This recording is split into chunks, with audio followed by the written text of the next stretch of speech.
নমস্কার বন্ধুরা, দীপা রান্নাঘরে তোমাদের সকলকে জানাই স্বাগত। খুব সাধারণভাবেই দেখো আজকে পটল, আলু, সয়াবিন আর কিছু ছোলা দিয়ে তৈরি করেছি একদম একটা নিরামিষ রেসিপি।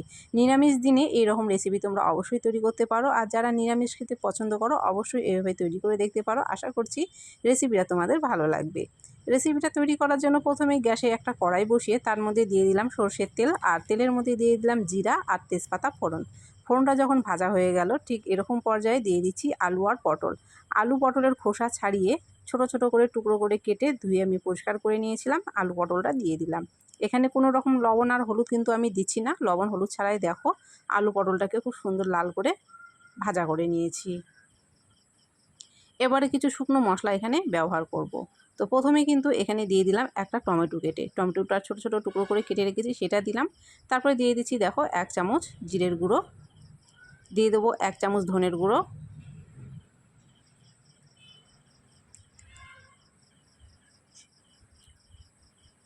দিয়ে দিলাম হলুদের গুঁড়ো, আর স্বাদ অনুযায়ী দিয়ে দিচ্ছি লঙ্কার গুঁড়ো। অবশ্যই ঝালটা তোমরা তোমাদের স্বাদ অনুযায়ী ব্যবহার করবে। আর দিয়ে দিচ্ছি লবণ। আর এখানে আমি আদা বেটে রেখেছিলাম, সেই আদাটা দিয়ে দিলাম, আর বাটিটা ধুয়ে একটুখানি জল দিয়ে দিলাম। এবারে ভালো করে মিশিয়ে নিচ্ছি।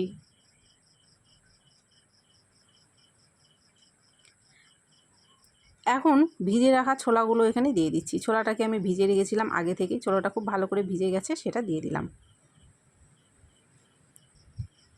আবারও দেখো 1 থেকে 2 মিনিট মতো খুব ভালো করে এখানে কষিয়ে নিয়েছি। এবারে এখানে দিয়ে দিচ্ছি সয়াবিন।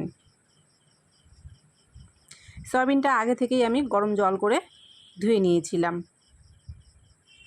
এবারে মশলাটা খুব ভালো করে কিন্তু কষিয়ে নিতে হবে। হাতে একটু সময় নিয়ে দেখো মশলাটাকে খুব ভালো করে কষিয়ে নিয়েছি। এর মধ্যে কিন্তু আর মশলার কোনো কাঁচা গন্ধ থাকবে না। এবারে দিয়ে দিচ্ছি পর্যাপ্ত পরিমাণে জল। যেহেতু রেসিপিটা একটু ঝোল থাকবে সেই জন্য জলের পরিমাণটা এখানে কিন্তু একটু ব্যবহার বেশি করতে হবে। আর তোমরা যদি ঝোল না রাখতে চাও অবশ্যই শুকনো করে রাখতে চাইলে জলের পরিমাণটা কম করে দেবে।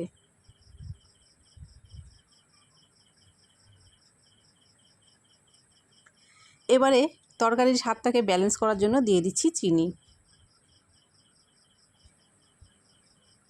এখন ঢাকা দিয়ে রান্না করে নেব 5 থেকে 6 মিনিট মতো।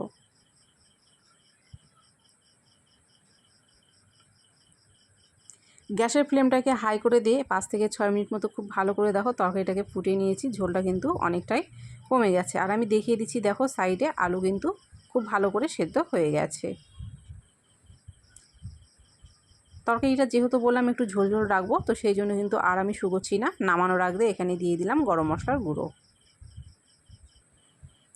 রেসিপিটা কিন্তু আমাদের একদম রেডি হয়ে গেছে। ঘরে থাকা মশলাগুলো দিয়েই কিন্তু আজকে রেসিপিটা দেখো হয়ে গেল। বাইরে থেকে কোনো রকম মশলা কিন্তু দরকার পড়লো না। খুব সাধারণভাবে কিন্তু আজকে একটা নিরামিষ রেসিপি তোমাদের সাথে শেয়ার করলাম। তোমাদের কেমন লেগেছে অবশ্যই কিন্তু কমেন্ট করে জানাতে ভুলবে না। ভালো লাগলে অবশ্যই লাইক করে ভিডিওটাকে শেয়ার করে দিও। চ্যানেলে যদি নতুন হয়ে থাকো, চ্যানেল যদি এখনও সাবস্ক্রাইব না করা থাকে অবশ্যই চ্যানেলটি সাবস্ক্রাইব করে দিও। তাহলে আমার দেওয়া সুন্দর সুন্দর রেসিপিগুলো সবার আগে পৌঁছে যাবে তোমাদের কাছে।